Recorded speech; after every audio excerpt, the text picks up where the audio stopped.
We are now in the third part ng ating pong serye, pinamagatang When We Gather. Tinitingnan po natin ang iba't ibang bahagi po ng ating worship liturgy or worship service at gusto po natin na maintindihan at ma-appreciate ano ba yung ginagawa natin dito, bakit natin ginagawa ang mga bagay na ating ginagawa. Tulad po ng sinabi ko sa inyo last week, binanggit po yun ni Lennon doon sa first week, the things we do things to us. For better or for worse. Okay? Yung mga bagay na ginagawa natin with regularity will eventually affect us. Okay? Maaring after 1 month, 2 months, 3 months, 1 year, but it will eventually take effect. Same goes for the things we do dito po sa ating worship services.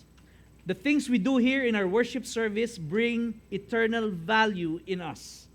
No? Hindi lamang po yung practical value, kundi eternal value. Amen? Salamat sa lima. Amen. Ayun. Tayo po tayong lahat para po sa pagbabasa ng salita ng Diyos. Sisimulan po natin to sa ikalawang Timoteo 3:16 hanggang tuloy-tuloy po yan. Kabanata 4:1 hanggang 5.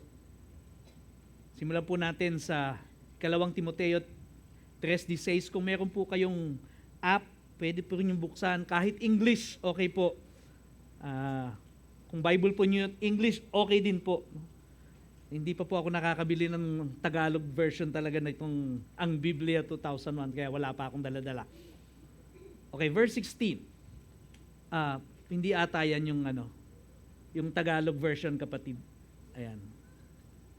Sige, i-switch mo muna. Babasahin ko na lang. Ang lahat ng mga kasulatan ay kinasihan ng Diyos at mapapakinabangan sa pagtuturo, sa pagsaway. May katabi ka bang mukhang pasaway? Okay. Sa pagsaway, pagtutuwid, at pagsasanay sa katuwiran. Verse 1 ng chapter 4, sa harapan ng Diyos at ni Kristo Jesus na siyang hahatol sa mga buhay at sa mga patay at sa pamamagitan ng kanyang pagpapakita sa kanyang kaharian, ay inaatasan kita. Sinasabi niya kay Timoteo, ipangaral mo ang salita. Magsikap ka sa kapanahunan at sa di kapanahunan. Magtuwid ka. Manaway ka. Everybody say amen. Okay. Ayan nag-amen kayo ha. Mananaway daw po ako. Okay. Mangaral ka ng may buong pagtitiyaga at pagtuturo, sapagkat darating ang panahon na hindi nila matitiis ang wastong aral, kundi sa pagkakaroon nila ng makakating tainga ay mag-iipon sila para sa kanilang sarili ng mga gurong ayon sa kanilang sariling pagnanasa at tatalikod sa pakikinig sa katotohanan ang kanilang mga tainga at babaling sa mga kathang isip. Ngunit ikaw ay maging matino sa lahat ng mga bagay. Dapat pala maging matino tayo, Lennon. Ayan, amen, amen, amen. Ayan. Kailangan daw tayo maging matino. Nasaan na ako? Nawala tuloy ako. Ngunit ikaw ay maging matino sa lahat ng mga bagay, magtiis ka ng mga kahirapan, gampanan mo ang gawain ng isang ebanghelista, ganapin mong lubos ang iyong ministeryo. Tayo po'y manalangin. Ama, salamat sa iyong makapangyarihang salita. Nais po namin ang mga bagay na ginagawa namin sa aming simbahan ay magkaaroon po ng malaking epekto sa aming buhay. Epekto na hindi lang po pansamantala, kundi pang walang hanggan. Talangin po namin na bubuksan mo ang aming puso, ang aming isip, aalisin mo po, Panginoon, anumang sagabal sa aming pakikinig, anumang distraction, Lord God. And I pray na tutulungan mo po kaming mag-focus para po sa pakikinig ng iyong salita. Inupuri ka namin sa pangalan po ni Jesus. Amen at amen. Makapuno po tayong lahat.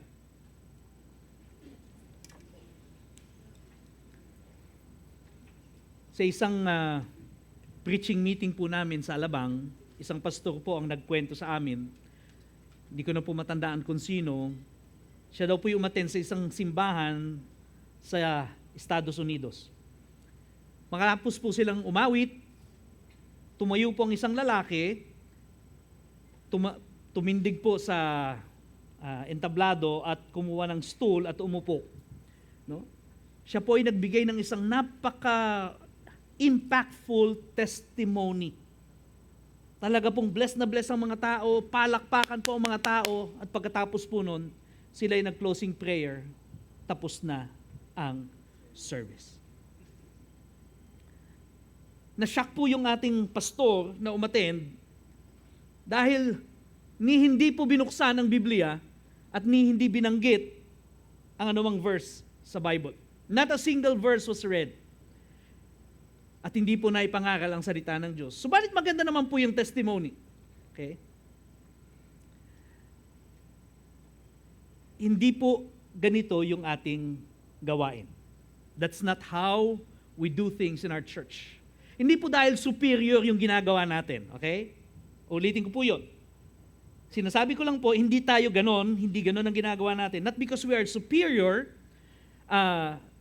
nothing can be further from the truth. We're just one of the many churches na ginagamit ng Panginoon. Pero dito po sa Victory and in many other evangelical Christian churches na alam ko po, ang sermon part po is given a great significance sa worship service, particularly po, no, dun po sa buhay ng church in general. Bakit? Kasi po, since time immemorial, dinesisyonan po ng Diyos sa Kanya pong sovereign wisdom na ang Kanya pong mensahe ay maipahayag sa Kanyang mga tao sa pamamagitan po ng isang lalaki o ng isang babae sa isang gathered assembly. Sabi niya nga po, gathered assembly. Through the proclamation and declaration of the message. Yun po ang pinili ng Diyos. Sa Old Testament, when God's word is no longer preached, yung bansang Israel po ay nagiging chaotic. No, magulo talaga sila. No, parang Senado lang natin. Yeah. But when it is preached and God's people take heed doon po sa mensahe, sila po'y nagsisi at sumunod sa Panginoon, natutuwa po ang Diyos at ang pagpapala po ay dumadaloy at nagkaaroon po ng restoration ng kanilang bayan.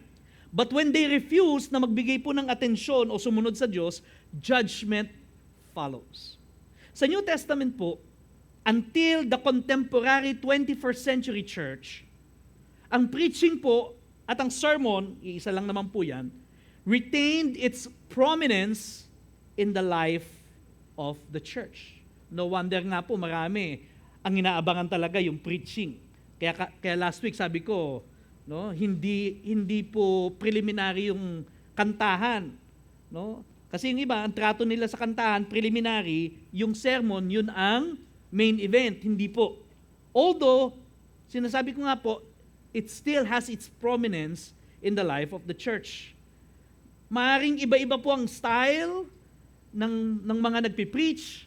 No, meron pong nakaupo. Minsan, nag-preach din po ako ng nakaupo. No, dahil siguro pagod na ako.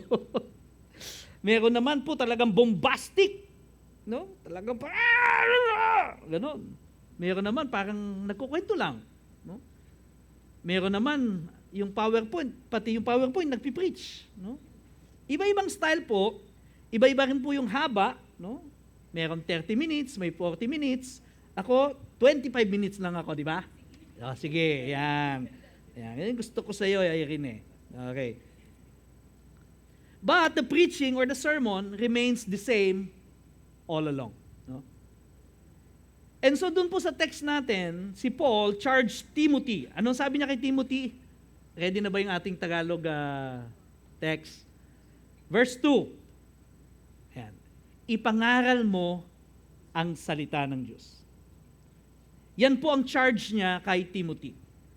Yang salita pong ipangaral or preach sa original Greek ay keriso, meaning to herald, to proclaim, to preach or announce a message publicly and with conviction or persuasion. That is why the same charge is given to me, to Lennon, and to every preacher in our 21st century. Bakit po? Dahil po si Paul nag-warning na, as he had warned Timothy, doon po sa kanyang sinulat. Verse 3, sabi po diyan, sapagkat darating ang panahon na hindi na nila matitiis ang wastong aral. Ibig sabihin po noon, hindi na sila makapagtsatsaga. Ayaw na nilang pakinggan yung tamang aral. Kundi sa pagkakaroon nila ng makakating taenga, ay mag-iipon sila sa kanilang sarili ng mga gurong ayon sa kanilang sariling pagnanasa at tatalikod sa pakikinig sa katotohanan ng ang kanilang mga taenga at babaling sa mga kathang isip. Meaning to say, kung sino yung magustuhan nilang preacher na nagsasabi ng kung ano yung gusto nila, dun sila makikinig. Okay? At sa dami po ng preaching ngayon, sa dami po ng podcast, sa dami ng kung ano-anong cast na yan, mamimili na lang sila. At pagka siguro the moment na hindi nila magustuhan yung sinasabi, off. Change channel. Ang ganon. Change website. So winawarningan po ni Paul si Timothy at winawarningan niya kami bilang mga mangangaral. Sabi niya, kuidaw ka. Sabi ng mga tatanda. No? Naririnig pa ba niya yun? Ingat!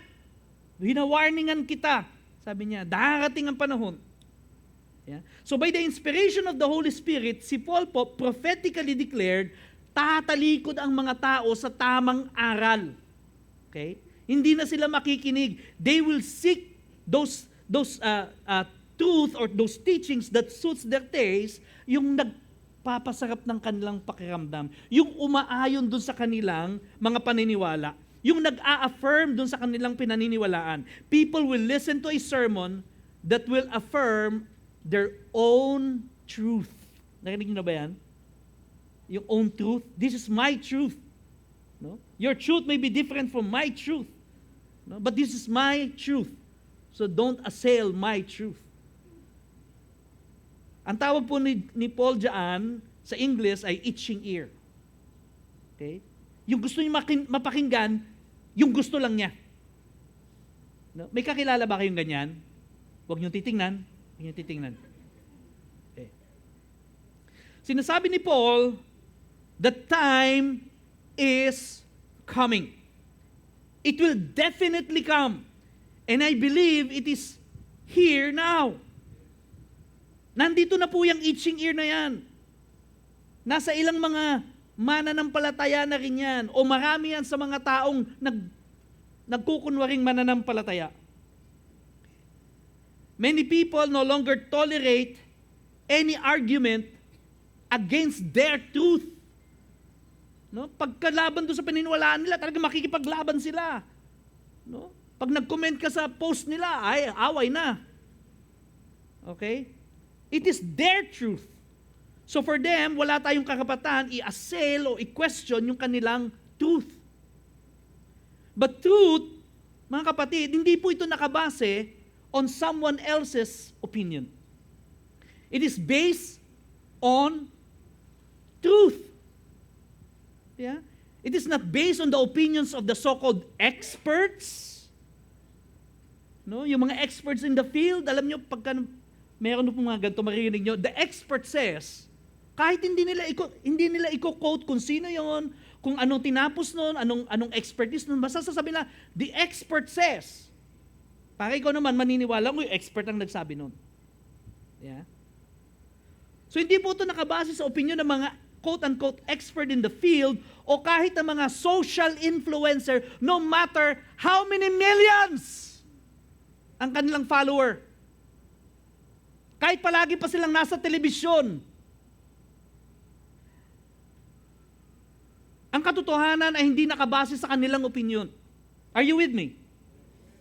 At pinag-iingat ko po kayo kasi minsan, pati mga Kristiyano, dahil influencer, oo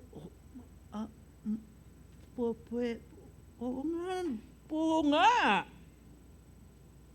Kasi hindi alam ang salita ng Diyos.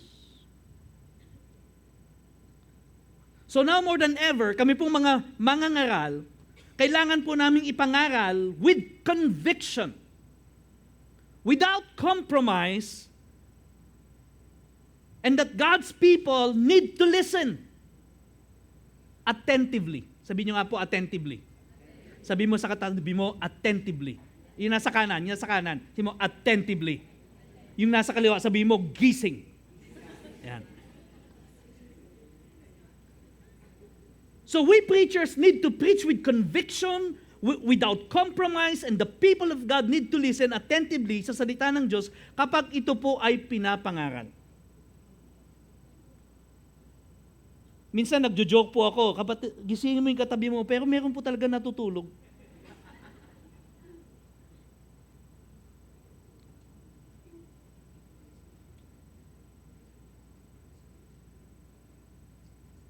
Kung natutulog po kayo, tingin po kayo sa akin. Seryoso po ako. Hindi po ako magpapatawa.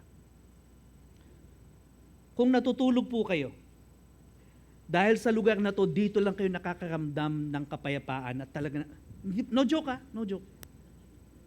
Dito po kayo nakakaramdam ng kapayapaan dahil sa bahay talagang, alam niyo yung tuliro. Pagdating dito nakakatulog kayo, maraming salamat po. Nagampanan ko po ang aking role. Dahil meron pong ganun, may mga sakit, hindi pagdating sa church nakakatulog, praise God. Pero kung natutulog po kayo, na hindi naman dapat, walang dahilan, nawa po'y matakot kayo sa Panginoon. The Word of God needs to be preached and the Word of God needs to be listened to, and it should be given a prominence in our lives. Kung bisita po natin, natulog dito, okay lang. Walang problema. Pero kung kayo po'y matagal na sa Panginoon at tinutulugan niyo yung salita ng Diyos, inaatasan po ako ni Paul. Ano sabi niya? Manaway ka. Sana po mahal niyo pa rin ako.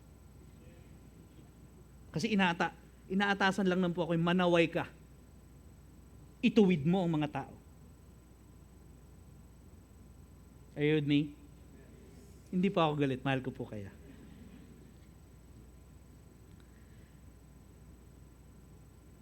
So kailangan po natin makinig. Dahil yung pakikinig po natin, dun po tayo tinutulungan upang mapaglabanan po natin yung mga maling katuruan na gusto pong sumakop sa ating kaisipan. 2 Corinthians 10 verses 4-5 mula po sa NIV version. The weapons we fight with are not the weapons of the world. On the contrary, they have divine power to demolish strongholds. We demolish arguments and every pretension. Ito po yung stronghold na binabanggit ni Paul. Ano yung stronghold? We demolish arguments and every pretension that set itself up against the knowledge of God, and we take captive every thought to make it obedient to Christ.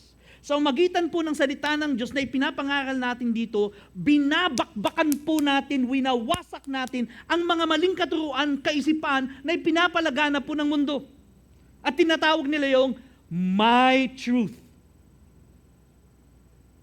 Okay?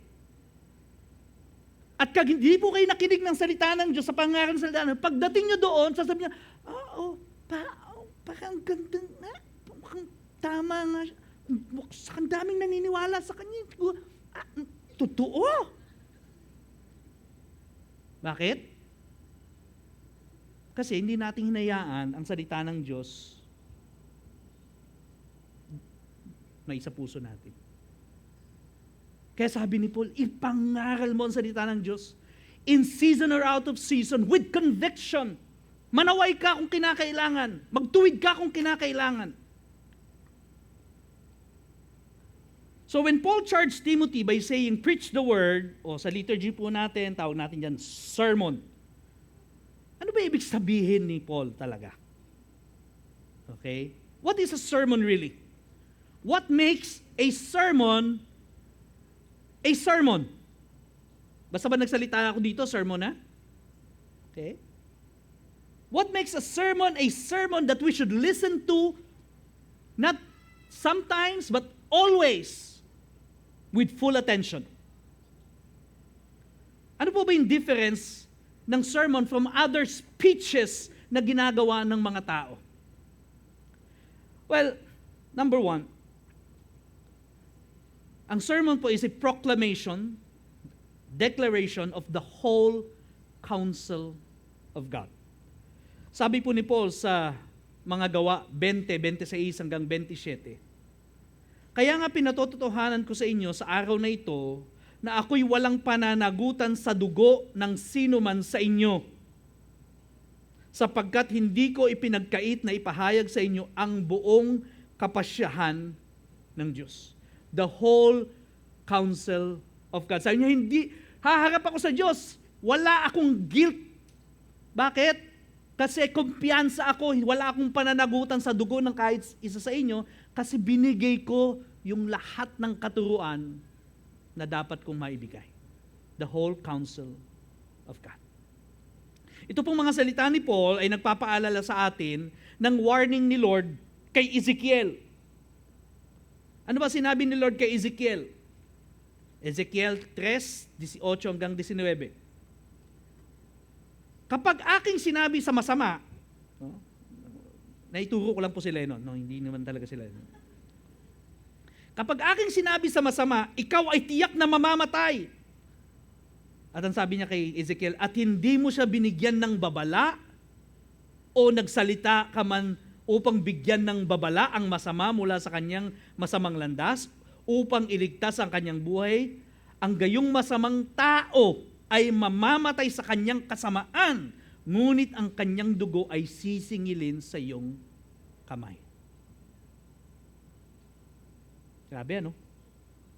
Yun po responsibilidad ng isang mangangaral. Pag hindi mo sinabi, mamamatay siya, pero sisingilin sa dugo mo, yung dugo niya sa iyo. Verse 19, gayunman, kung iyong balaan ang masama, at siya'y hindi tumalikod sa kanyang kasamaan o sa kanyang masamang lakad man, siya'y mamamatay sa kanyang kasamaan, ngunit iniligtas mo ang iyong buhay. Meaning to say, we as preachers will be released from our responsibility kapag ipinangaral po namin ang salita ng Diyos. Kapag isang tayo ayaw makinig, napahamak, nasira ang buhay, napunta sa impyerno, basta inaipangaral namin ang salita ng Diyos, labas na po kami doon. Kaya minsan tingin po kayo sa akin, kaya minsan alam nyo, ang hirap po sa amin kasi minsan we don't want to offend people, we don't want to touch the sensitivities of people, but we are commanded by God to preach His Word. Kaya sinasabi ko madalas, kung ma-offend kayo sa church, ang unang mang-offend sa inyo si pastor. Bakit? Kasi pag pinangaral namin ang katotohanan, madalas nakaka-offend. Amen? Parang galit na po kayo sa akin. So Paul's statement reflects ito pong seriousness and the responsibility ng messenger ni Lord. The preacher is God's messenger and the sermon is God's message. Isang pribilehiyo po sa amin yon bilang mangangaral. Pero nakakatakot din po ang responsibilidad. And I want you to know that as God's messenger, hindi po namin tinitake lightly ang task na ito. Just to give you a background or story, paano ba natin nabubuo ang mga sermon? Tingin po kayo sa akin. Kasi kala nyo, ay, ganyan lang yan. Tapos na, hindi po. Tingin po kayo sa akin. Gumagawa po kami ng survey. Survey sa mga pastor, survey sa mga leaders, survey sa mga tao, kung ano yung gusto nilang matutunan o gustong topic na gusto nilang i-discuss sa church. So, nagsasurvey po kami. Makatapos po ang isang survey, calculate po yan, at ang ating pong mga Bishop's Council, mga leaders po natin, nagre-retreat po sila. Okay? Sermon retreat kung tawagin, upang saliksikin ano ba ang direksyon ng Diyos para sa taon na darating. Okay? Natapos na sila sa sermon retreat, tama? Itong nakalipas lang na buwan. At pagkatapos po niyan, magkaroon po ng sermon summit. Lahat po ng mga senior pastors mag-uusap-usap, base sa direksyon na binigay ng Diyos sa ating Bishop's Council at dun sa survey na nakuha natin, ano ang mga dapat na itapik natin. Dapat bilang parang isang magulang, ang ipapakain natin sa ating mga anak ay balanced diet. No? Hindi pwedeng second coming lahat. Hindi naman pwede puro practical lahat. Hindi naman pwede parang pampolitika lahat. Kailangan balanced diet. Minsan nag-aaral tayo ng books of the Bible, minsan theology, minsan tulad ito. Madalas meron tayong values, meron about missions, etc. etc. So pagkatapos pong ma-determine yun, i-assign na po ang bawat topic sa mga senior pastor. At yung senior pastor po magbubuo ng kanyang team para po i-develop yung series na yon. At pag na-develop na po nila yon, magpupuntahan na naman yan sa Bishop's Council, ipipresent po nila yan.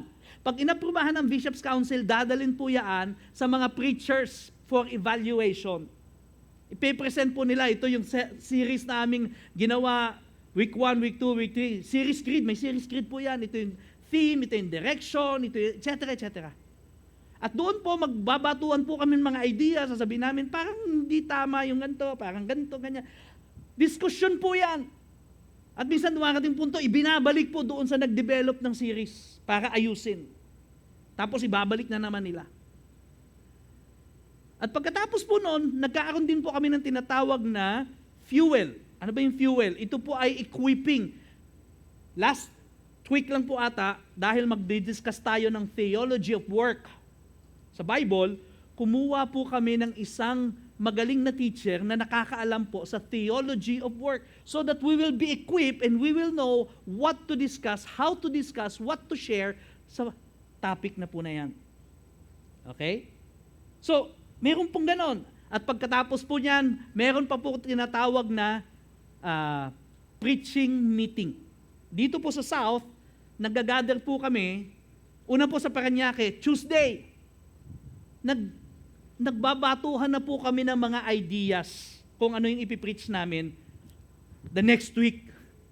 Okay, Tuesday, ipipreach namin the next Sunday pa. Pagdating po ng Thursday, pupunta kami ng Alabang para mag-preaching meeting ulit. Palitan na naman po kami ng mga ideas. Kaya yung mga pinipreach namin dito, hindi ko lang ito solely idea. Marami po ito na natutunan din po namin sa isa't isa. At pagkatapos po ng preaching meeting na yon, kami po ihaharap sa Panginoon at sasabihin namin, Lord, ano talaga yung gusto mong sabihin para sa 1 p.m. service? We take sermon seriously. Pinaghahandaan po ito ng inyong mga pastor. Pinaghahandaan po ito ng church. Kaya po, by October, dapat tapos na ang sermon series, lahat po ng sermon series para sa susunod na taon. Ganun po ang paghahanda natin. October pa lang, tapos na. At sa kabutihan po ng Diyos, yung mga tinataon po nating mga serye, minsan talagang tumutugma doon sa sitwasyon. Kahit hindi namin alam kung ano yung magiging sitwasyon ng bansa natin, tumutugma sa sitwasyon.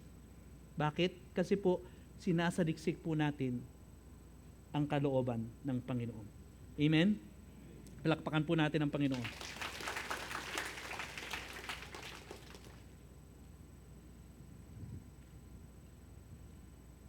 So we are taking preaching seriously, mga kapatid. Ang sermon po, being delivered to a crowd of 400 or even 1,500 nung panahon ko po sa Alabang, alam niyo ho ba, na kahit anong bilang ng taong nakikinig, God has a specific message to each one of you, including me. Okay? And that makes the sermon unique. Kahit ilan pa ang nanonood at nakikinig, merong mensahe specific ang Diyos para sa bawat isa sa atin. I know you're not saying it verbally, pero I'm sure tinatanong nyo, Pastor, paano yun? Oh, nabasa ko, iniisip nyo, no? Galing ko, no? Paanong isang preaching, 1,000 makikinig, pero lahat may kanya-kanyang sariling message na natatanggap? Paano yun? Okay? What makes this sermon very unique? Ang dahilan is the Holy Spirit inspiration.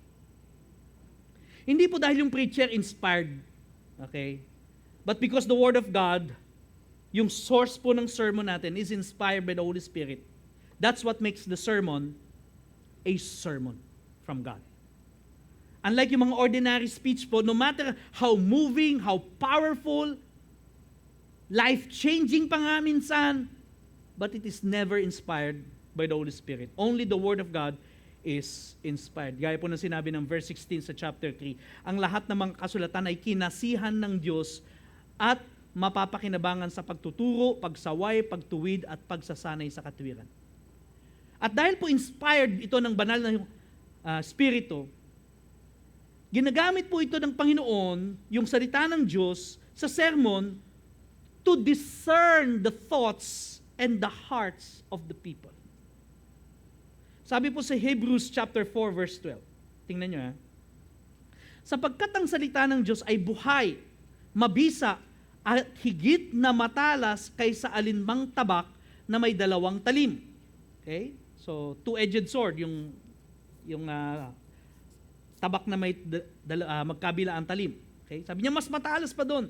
At tumatagos hanggang sa paghihiwalayan ng kaluluwa at espiritu ng mga kasukasuan at ng utak sa buto at may kakayahang kumilala ng mga pag-iisip at mga hangarin ng puso ng tao. That's how powerful the Word of God is. Kaya naman po, pag pinreach namin yung Word, talaga pong sumisiksik yan sa kasukasuan ng mga tao. No? Kahit general ko po yung binato, pero the Word of God is so powerful, it penetrates each and every heart. Amen po ba?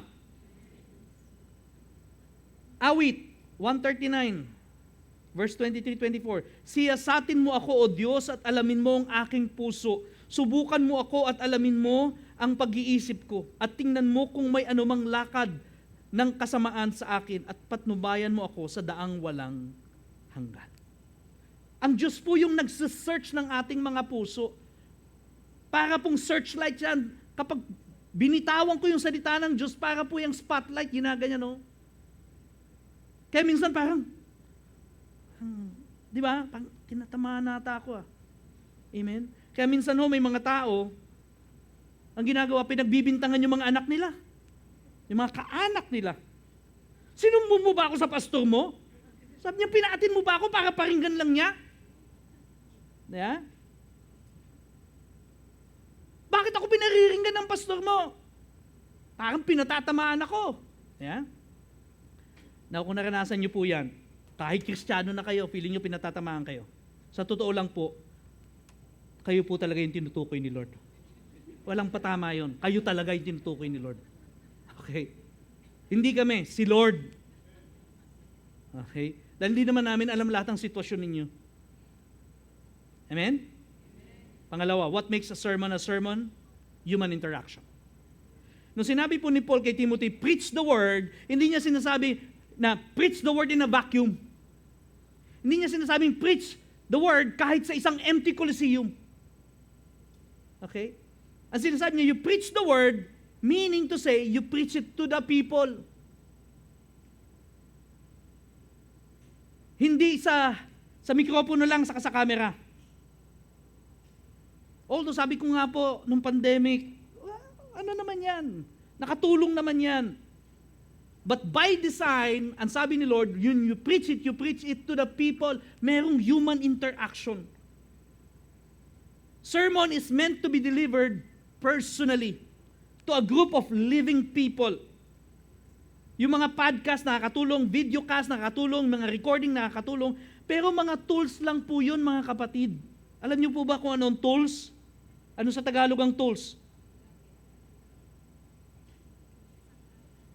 Tulong lang. Kaya nga tools tulong.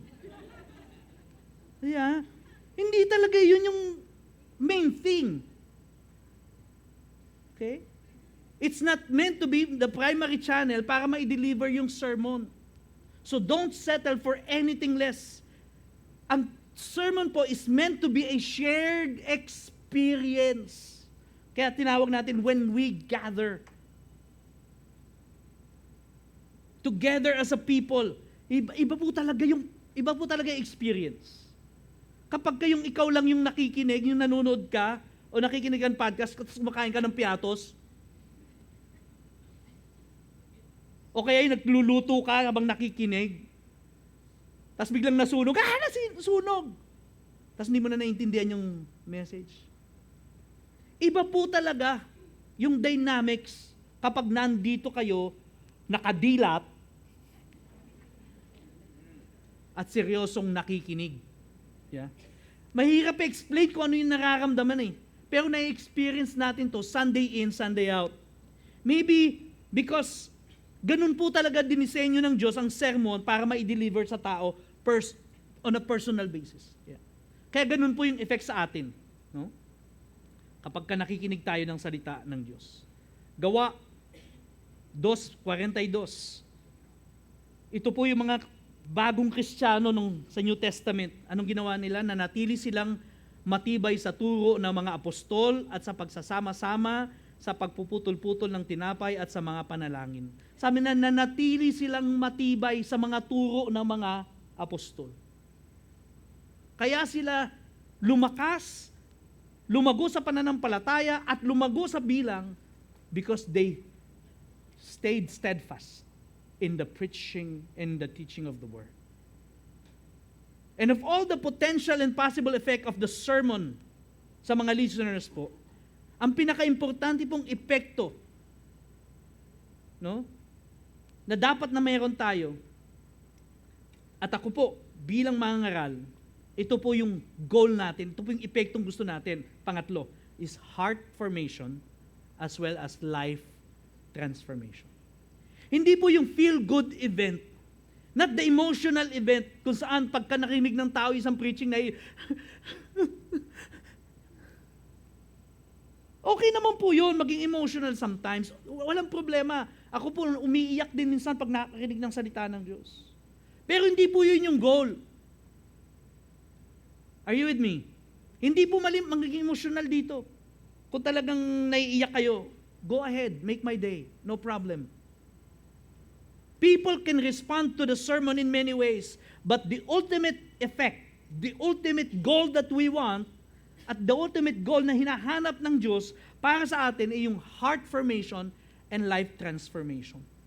Yung puso mo nalililok ayon sa kagustuhan ng Diyos at ang buhay mo ay nababago ayon sa kalooban ng Panginoon. No wonder, ang sabi ni Paul kay Timoteo, ipangaral mo ang salita, verse 2. Magsikap ka sa kapanahunan o napapanahon man o di napapanahon.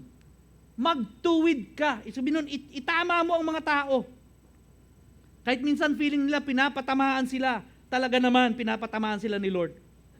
Sabi niya, magtuwid ka, manaway ka, mangaral ka ng may buong pagtsatsaga at pagtuturo. Verse 16 ng chapter 3, text pa rin po natin. Ang lahat ng mga kasulatan ay kinasihan ng Diyos at mapapakinabangan sa pagtuturo, pagsaway, pagtutuwid, pagsasanay sa katwiran. Kaya po kami bilang mga mangaral, we take the sermon bilang isang opportunity para ano? Para makapagturo, makapag-convict, yun po yung reproof or convict, to correct, to train, to rebuke, to exhort, to warn. Okay? Hindi po kami narito para magpatawa. Bagamat, minsan natatawa kayo sa akin. No? Para lang po, hindi kayo matulog talaga. At higit sa lahat, hindi po kami galit. Inaatasan lang po kami ni Lord na mag-convict, mag-rebuke, mag-correct, among other things. Kaya kung minsan ma-offend po kayo, dahil po sa pangangaral ng salita ng Diyos, I hope you understand. Minamandatohan po kami ng Diyos na gawin ang mga bagay nito. Para po sa iyo at para sa akin. Through the preaching of the Word, ang ating pong mga perspektibo sa buhay, ang ating pong mga disposisyon sa buhay, ay china-challenge. Yung ating pong mga bad attitude na a-address sa magitan ng pangangaral ng salita ng Diyos. Yung ating pong mga wrath edges sa character po natin na call out ng salita ng Diyos. Yung ating mga doubts and our fears are being dealt with. Yung ating mga dreams, ating vision, na-affirm. Ang ating pananampalataya, napapalakas, na-establish. Yung mga desisyon natin, nagkaroon ng linaw, and so much more. God designed sermon to address not only the spiritual, but the human dimension of God's people. No, hindi po sila pinaghihiwalay. So hindi lang spiritual, pati yung human side of life. No? Kapag pinaghiwalay po natin ito, gaya ng ginagawa ng ibang tao, no, magkaaroon ng mga, tingin po kayo sa akin, magkaaroon tayo ng mga mafia dito na linggo-linggo nagsisimba bago pa gumawa ng krimen. Kapag pinaghiwalay po natin yung spiritual at saka yung human issues. Kasi para sa mga mafiyang religious sa Italy, basta yung religion, it's a different thing. I'm going to pray to my God so that I will not get caught by the police when I get the crime. Yeah. Gaya ng kinukwento ko dati dito, yun ang snatch, nahuli. Ano sabi niya? Hindi ko naman po talaga gustong mag-snatch. Nag-pray pa nga po ako kay Jesus bago ako mag-snatch. Kasi pinaghihiwala yung spiritual sa physical. Sa Diyos po, hindi. Magkasama yan. Yung attitude mo, sa kayo pananampalataya mo, mekos-mekos yan sa Panginoon. Are you with me? Hindi dito, pagdating dito, hallelujah!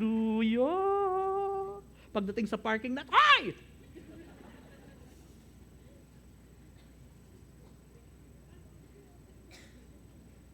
Sensya ko na kayo, lagi kong nababanggit yung parking lot dahil nakita nag-aaway dyan eh.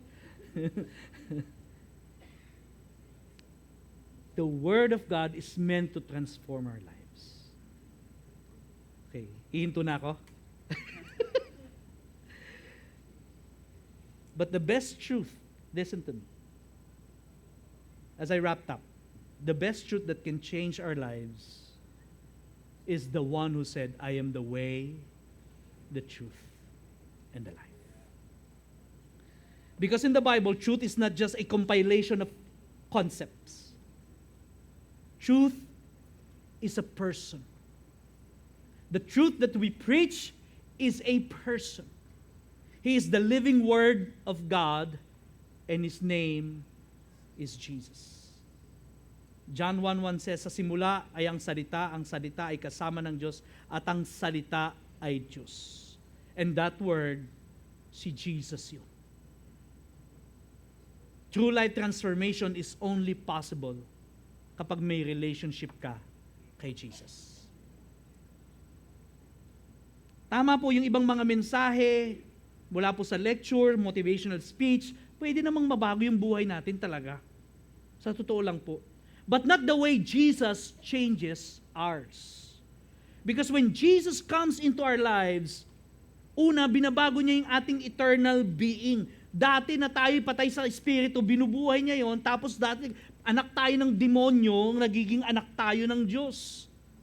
Nagkaroon tayo ng bagong buhay na spiritual. Our relationship with Jesus brings lasting transformation. Actually, hindi nga lasting transformation eternal transformation. Kahit mamatay ka, nandun pa rin yung pagbabago. Hindi tulad ng mga motivational speaker, pag namatay ka, tapos na, hanggang dun lang. Yeah? Hindi ka nun dadalhin sa langit. Sa palasyo ka lang dadalhin. Sabi ni Regine Velasquez. So, Paul tells the preacher, preach the word. Okay? Sabi niya, preach the word. Sabi ni Jesus, pwede na tayo mag-move forward ha. Ayan. Sabi ni Jesus sa mga nakikinig sa kanya, Matthew 11:15, ang may pandinig ay makinig. So ano sabi ni Jesus? Listen to the word.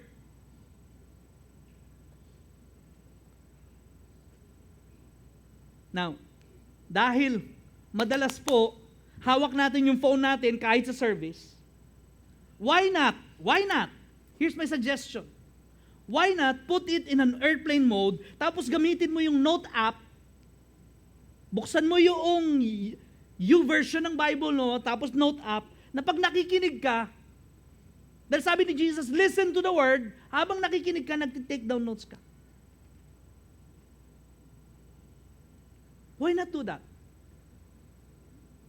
Kasi po hindi lahat ng napapakinggan nyo sa preaching, truth of the matter is 15% lang, actually 10% lang ang mariretain sa inyo. At ang masakit nun yung joke ko pang natatandaan nyo. Sa totoo lang po yun. 10% of what you heard. Pero pag sinulat mo yan, sa totoo lang po, nag-i-increase yan ng 25%. Kahit hindi mo reviewin. Yung ngayon mo lang sinulat, tapos tapon mo na, pagkatapos 25% ang matatandaan mo. Pero the moment reviewin mo yon, mas mataas ang retention. Jesus said, listen to the word, why not take note of the word? And James amplifies that even better by saying, sabi po sa Santiago 1:22, ngunit maging tagatupad kayo ng salita at hindi tagapakinig lamang, dinadaya ninyo ang inyong mga sarili.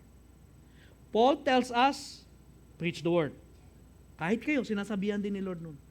Sabi ni Jesus, listen to the word, but James tells us, be doers of the word. Be doers of the word. Amen? Remember, the things we do things to us. The sermon brings not just practical value, but more so, eternal value in us. Amen? So preach the word, listen to the word, be doers of the word. Amen? Palakpakan po natin ang Panginoon. Tayo po tayong lahat.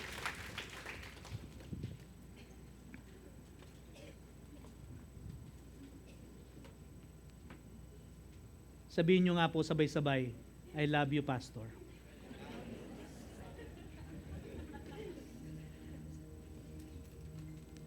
May mga pagkakataon po na mangangaral kami na minsan masasaling po ang mga bagay na pinaniniwalaan ninyo. Masasaling yung mga bagay na pine-prefer ninyo. Masasaling yung mga bagay na kadalasan nyo nang ginagawa.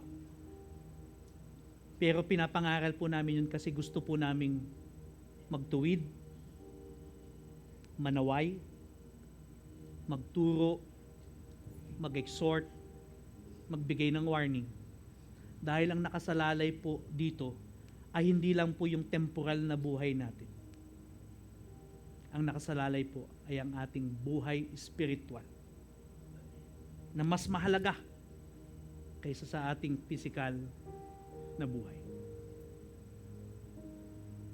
I hope that you will come to God today and say, Lord, sige po, mangusap ka sa akin. Handa po akong makinig. Hindi lamang po ngayon, Panginoon, kundi araw-araw ng buhay ko. Kahit minsan masakit. Kahit minsan parang labag sa kalooban ko yung sinasabi mo. Parang labag sa nakasanayan ko na. Pero dahil ikaw ang Panginoon ng buhay ko, ikaw ang masusunod. At kung ngayon hindi pa si Jesus ang Panginoon ng buhay mo, gusto kitang bigyan ng pagkakataon na kilalanin siya bilang Panginoon at sarili mong tagapagligtas. With all heads bowed, eyes closed. Kung nais mong isuko ang buhay mo sa Panginoon at nais mong mamuhay ayon sa kalooban niya at ayon sa kanyang salita, ito na yung tamang pagkakataon. Habang lahat na kayo ko nakapikit, kung ikaw yan, tinutukoy ko, sumunod ka lang sa isang maikling panalangin ito. Sabihin mo, Panginoong Yesus, maraming salamat. Ikaw ang katotohanan, ang buhay, at ang daan. Nais kong sumunod sa iyo. Nais kong lumapit sa iyo ngayon. Humingi ako ng tawad at kinikilala kita bilang Panginoon ko at tagapagligtas. Nais kong mamuhay ayon sa iyong salita. Tulungan mo po ako. Baguhin mo ang buhay ko. Salamat sa kapatawaran at sa buhay na walang hanggan. Sa pangalan ni Jesus.